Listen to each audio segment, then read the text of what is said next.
आज का टॉपिक हमारा क्या है? Result on parallel lines.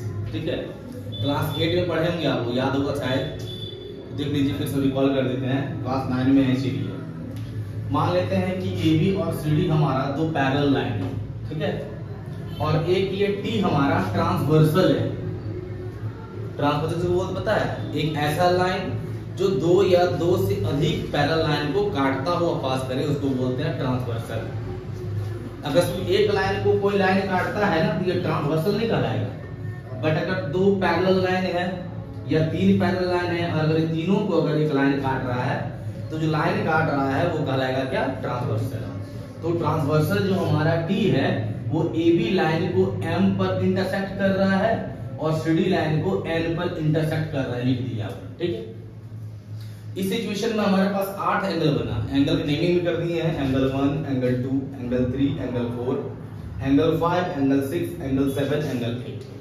ठीक है, अब जो नेमिंग जो हमारे पास 8 एंगल है, ये आठों एंगल क्या क्या कहलाता है तो देखिएगा रिजल्ट्स में आपको पता चलेगा।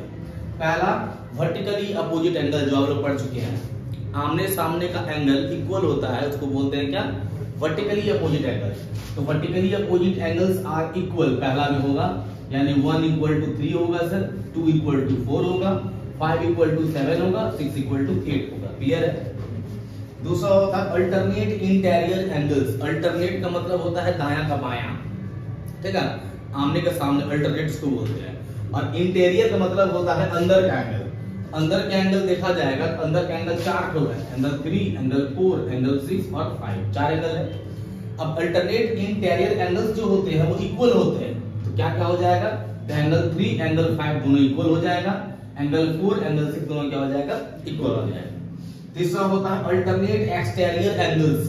अब अल्टरनेट ही है बट क्या है? एक्सटीरियर है, यानी कि बाहर, यानी कि एक्सटीरियर एंगल्स जो होते हैं अल्टरनेट में वो इक्वल होंगे, यानी कि बाहर का एंगल देखा जाता है, एंगल 1 है, एंगल 2 है, एंगल 7 है, एंगल 8 है। तो बाहर का एंगल में एंगल 1 एंगल 7 के इक्वल और ये एंगल 2 एंगल 8 के इक्वल। ठीक है, फिर आता है कॉरेस्पॉन्डिंग एंगल्स आर इक्वल। आखिर ये कॉरेस्पॉन्डिंग एंगल्स होता क्या है? जो एक साथ में, एक आमने सामने, एक साथ में, एक ही साथ में एंगल हमारा बने। अल्टरनेट नहीं, अल्टरनेट क्या दाएं बाएं ना, कॉरेस्पॉन्डिंग में आमने और सामने। तो देखिए मान लेते हैं कि ये हमारा लाइन के ऊपर एंगल 1, 2 बना है, तो उस लाइन के ऊपर एंगल 5, 6 की बात करेंगे। अगर ऊपर का एंगल है तो ऊपर ही रहेगा और नीचे एंगल नीचे ही रहेगा, तो कॉरेस्पॉन्डिंग एंगल कहलाएगा एंगल 1 और एंगल 5 पेयर में, एंगल 2 एंगल 6 ऊपर का हो गया, नीचे का एंगल 4 एंगल 8, एंगल 3 एंगल 7। तो कहा जाता है कि कॉरेस्पॉन्डिंग एंगल जो होता है वो क्या होगा? इक्वल होगा। तो एंगल 1 अगर 60 डिग्री है सर तो एंगल 5 भी 60 डिग्री होगा। अगर एंगल 2 120 डिग्री है तो एंगल 6 भी 120 डिग्री होगा, यानी एंगल 1 एंगल 5 के इक्वल, एंगल 2 एंगल 6 के इक्वल, एंगल 4 एंगल 8 के इक्वल और एंगल 3 एंगल 7 के इक्वल। क्लियर है? लास्ट आता है sum of co interior angles are 180 degree. Co interior angle, corresponding interior angle, आमने सामने का एंगल तो होगा बट इंटीरियर अंदर का होगा। तो अंदर में 4 एंगल, तो चारों में कहता है ये एंगल इक्वल नहीं होता है सर, ये क्या होता है? दोनों एंगल का सम कितना होता है? 180।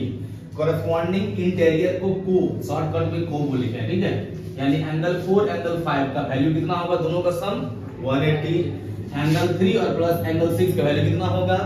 180। ये हमारे पास 5 रिजल्ट मिला। कब मिला?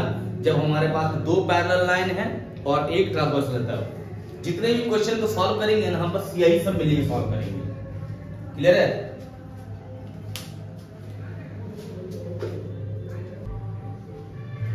देखिए find the value of x। अभी तो फिलहाल दो क्वेश्चन बोर्ड में दिख रहा है, इसके बाद और क्वेश्चन देंगे अभी हम एक एक करके सॉल्व करते हैं सर।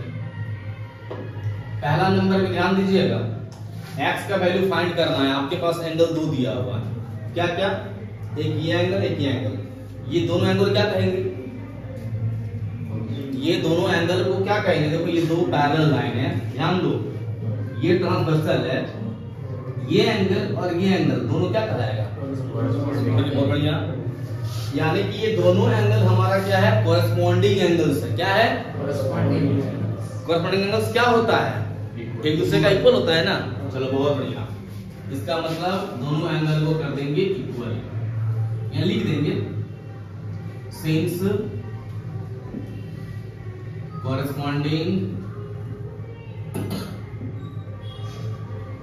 angles are equal, ठीक है। लिखिए 3x minus 20 equal to 2x plus 10।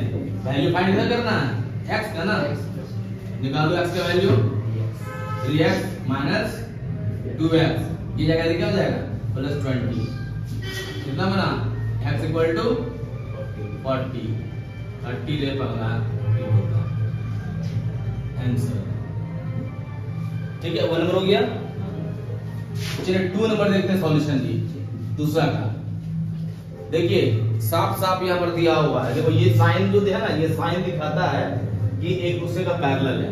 यहाँ भी साइन था, छूट गया, यहाँ पर ऐसे साइन था, ठीक है ना। इसका मतलब दोनों दूसरे का क्या है, पैरेलल है। अब देखो ये एंगल 104 दिया है, ये एंगल x दिया, ये दिया है 116। हम क्या करेंगे अपने से क्या करेंगे सर, तो कंस्ट्रक्शन कर देंगे, क्या कर देंगे कंस्ट्रक्शन। इसी दो के पैरेलल में एक पैरेलल लाइन खींच देंगे हम लोग, क्लियर है। ये A था, ये B, ये C और ये D, ये जो O हमारा है ना, ये एंगल x पूरा था, तो मान लेते हैं एंगल 1 है और ये एंगल 2 है, और इसका नाम हो दीजिए E। ये हमारा हो गया 104 डिग्री, ये हमारा 116 degree.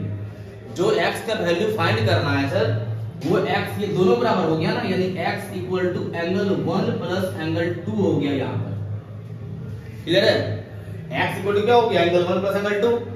Eight first we have to find the value of angle 1 and after that angle 2। पहले एंगल 1 फाइंड करेंगे, फिर क्या फाइंड करेंगे, एंगल 2 फाइंड करेंगे। एंगल 1 फाइंड करने के लिए आप देखिए, बोलिएगा सर ये और ये पैरेलल लाइन है, चलो ठीक है भाई, ये तो पैरेलल लाइन हो गया। ये हो गया ट्रांसवर्सल, ये क्या हो गया ट्रांसवर्सल। तो दो पैरेलल लाइन ट्रांसवर्सल, तुम्हारे पास एंगल 2 है यहाँ और यहाँ, ये 104 है और ये एंगल 1 है जिसको लेट किए हुए हैं। तो ये दोनों एंगल का सम कितना होगा 180, क्योंकि क्या है ये कोइन ट्रायंगल है। अब यहाँ पर लिखेंगे हम लोग if AB parallel OE and OA is a transversal, OE is a transversal, then 104 degree plus angle 1 equal to 180। Angle 1 का वैल्यू कितना हो जाएगा सर, 180 माइनस 104, 180 माइनस 104, यानी एंगल 1 कितना आया, घटाओ 76, कितना आया 76। जिस प्रकार एंगल 1 निकला है बेटा, उस पर ही एंगल 2 निकल जाएगा, हमारा निकलेगा। अब मान लो कि ये और ये पैरेलल है और ये ट्रांसवर्सल है, तो ये दोनों का सम कितना होगा 180। तो हम क्या लिखेंगे, if OE parallel CD and OC is a transversal, then क्या बोलेंगे आप, तो बोलेंगे sir angle 2 plus 116 degree equal to कितना होगा 180, यानी angle 2 equal to 180 minus 116, angle 2 कितना हो जाएगा 4 और 6 64 डिग्री हो गया, क्लियर है। We have to find the value of x। x क्या आया 1 और 2 का सम, हम जब कर दिए कंस्ट्रक्शन तो यहाँ पर ये एंगल 2 बढ़ गया ना, तो x क्या आया हमारे पास में, एंगल 1 प्लस एंगल 2, ये है ना। एंगल 1 का वैल्यू 76 डिग्री, एंगल 2 का वैल्यू 64, मतलब कितना हो गया 140 डिग्री आ गया हमारा x का वैल्यू, क्लियर है यहाँ तक।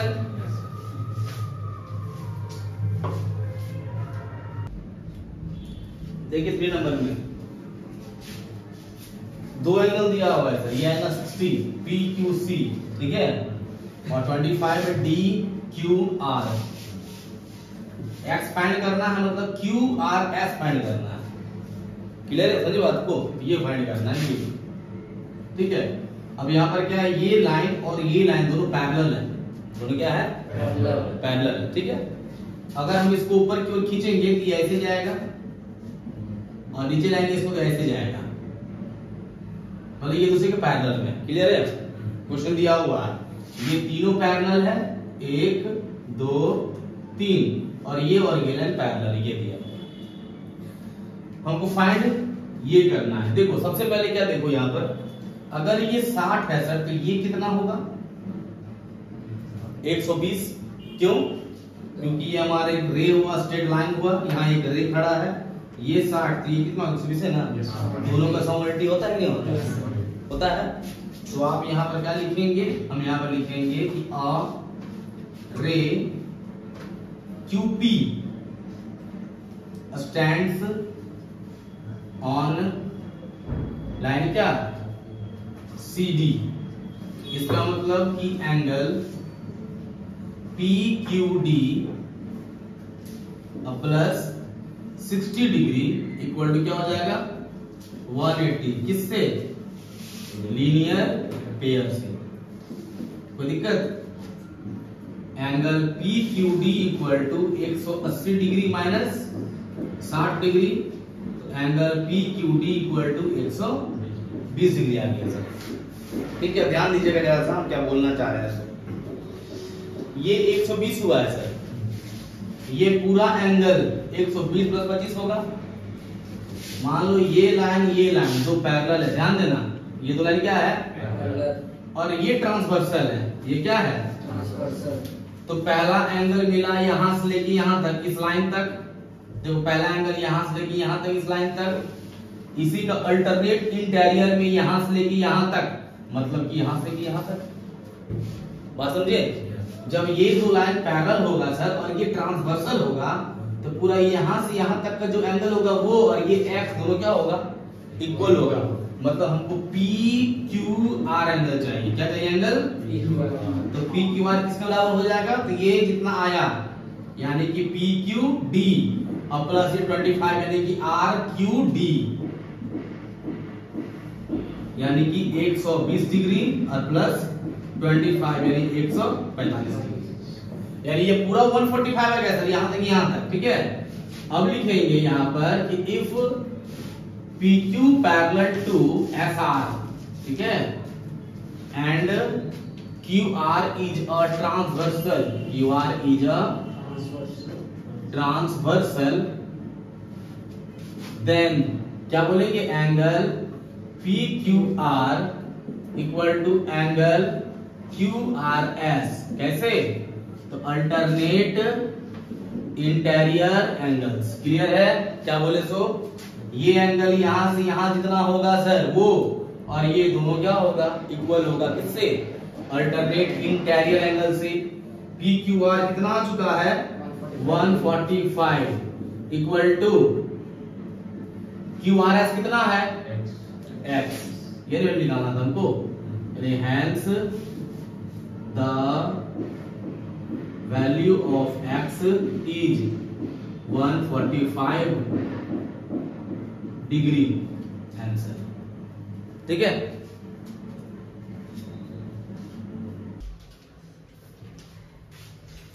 ये लाइन पैरेलल है। वैल्यू फाइंड करना है एक्स का, कैसे होगा?